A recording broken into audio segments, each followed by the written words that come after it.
Et en Espagne, c'est la crise qui a fait descendre les habitants dans la rue pendant des mois, vous vous souvenez. Aujourd'hui, le taux de chômage avoisine les 30%. Il faut bien tenter de s'en sortir ailleurs.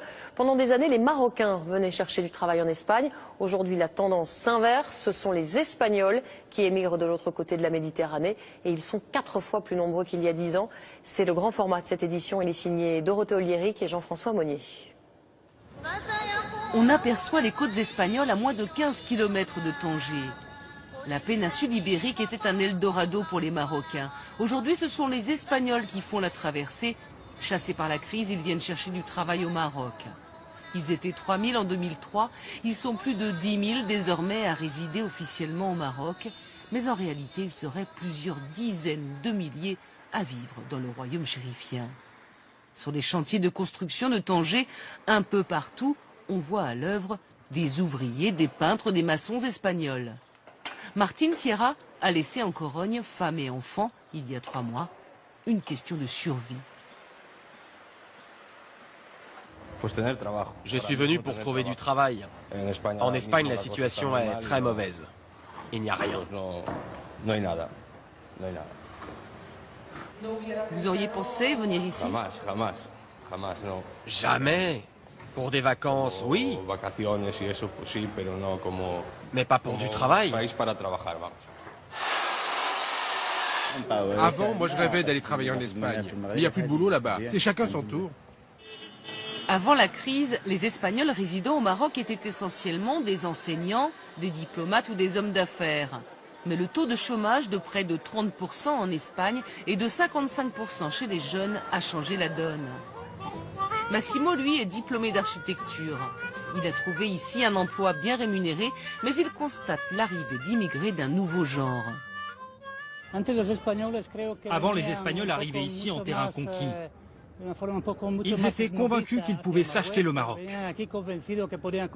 Et maintenant, ils viennent ici pour demander de l'aide et acceptent de travailler pour le même salaire que les Marocains.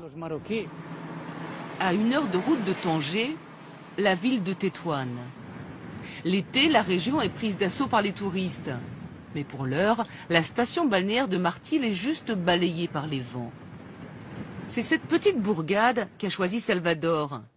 Ce ferronnier espagnol a passé ses dernières années à Malaga sans l'ombre d'un job. Il lui reste une dizaine d'années avant l'âge de la retraite. Rester en Espagne pour vivre chez mes parents comme quand j'étais enfant, c'est pas possible. Là-bas, il n'y a rien, mais ici, il y a du travail, et j'adore.